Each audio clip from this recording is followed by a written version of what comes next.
Aye, right. This is the second chapter in the Mx5 Tech code reader for the Mark 1s and the Mark 2s. First impressions out the box, if I'm honest, is a hell of a lot better than the first one.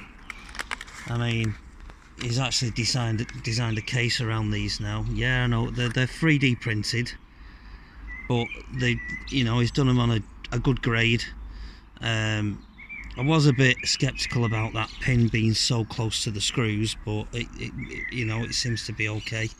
The pins seem to be better because they're shorter, and there's obviously a bit more stability on there than the old one. They come in the two different colours. I mean, if we check it out towards the old version, you can see how far this has now progressed from that. Okay, so we're gonna test the new tool. All right, so we'll pick the orange one because I just like orange. All right, so we're gonna go into a Mark 1 bay. Now he has messaged me to tell me that he is updating this, and it's going to cover automatics as well, which I do think is a good thing, and ABS and a few other features.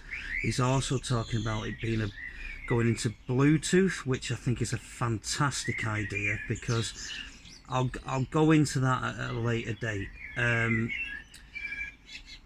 This is an 1800 Mark 1, so the first issue I did kind of hit was trying to get it into the port, especially if you've got a brace on, a genuine Mazda brace. You can't get in.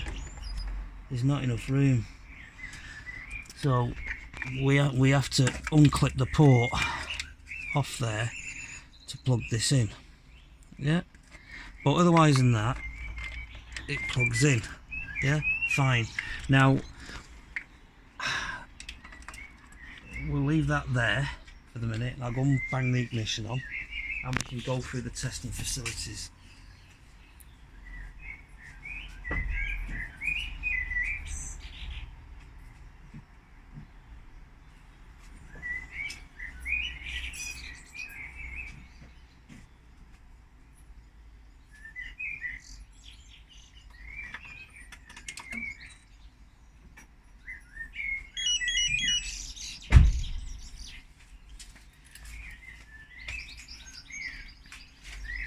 So it's just as simple to use basically, because you can go into the diagnostics, yeah, you scan for faults,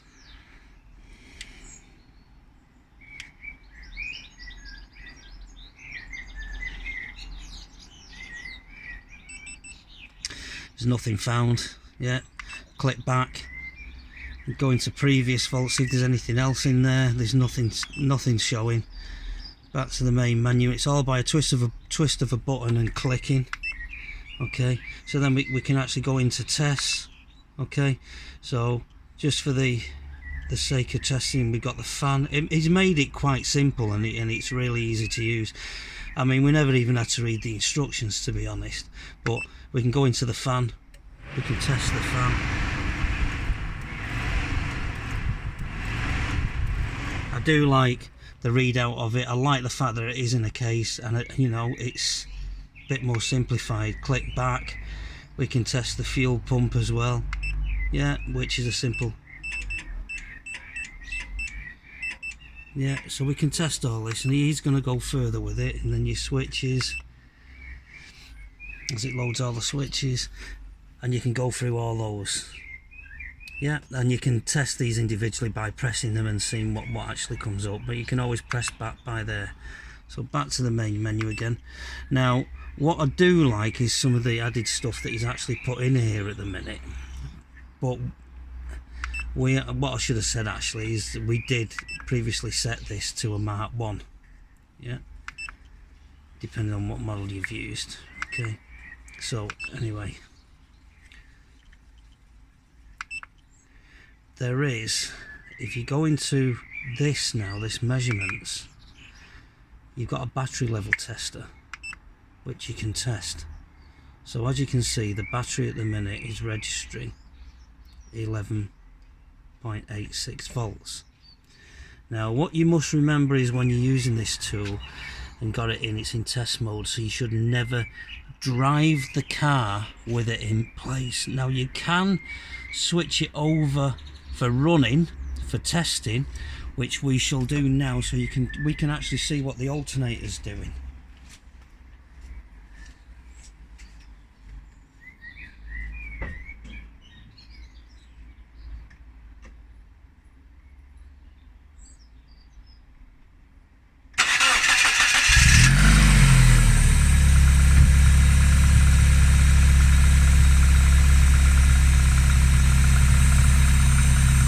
So now you can see what's actually going on there while it's running. So you can see what voltages are running out from the alternator into the battery. So that's quite a nice feature, and I know he's going to be adding more and more onto this. So I'm quite impressed with this now, how it's come along. So we just backspace, and then in that same, you've got the rev counter as well. So you can actually check out your revs, see what they're doing.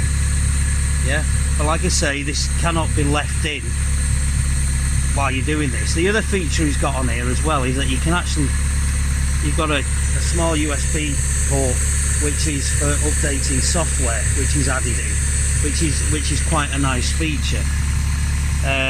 The only thing downside to this at the minute that I can actually gripe about is the fact that you are actually leaning around a wing to read it. Now personally,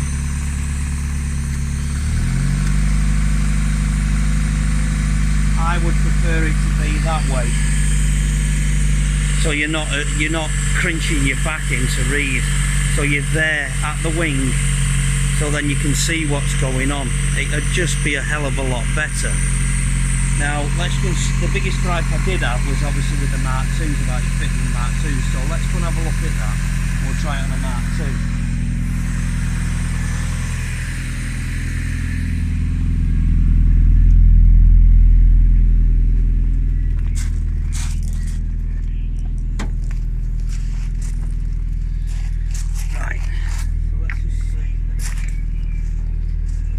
See, with the new way he's designed this, it fits so much better, and it's not catching anymore here, which was one of my biggest issues. And you use this the same way as we've just used it on the Mark 1, but obviously you changed the setting to the Mark 2 through settings, but I still stand by that I would prefer for it to be that way, so it goes into the diagnostic port that way, which will make things a lot easier as you're reading the problems, rather than that way twisting, because if you're trying to look from the front, you're flat, so you're not going to be able to see the screen properly. Plus the fact is, the tester on this for the Mark II, even though it's there and it says for testing, will not work on the Mark II. It's completely different. You have to test it in a separate way, which is at the back by bridging wires out. So that test will not work on the Mark II through this tool. And that's it for the time being. But I am really impressed, and I know he's got a lot more in the pipeline, and it's going the right direction for me, to be honest.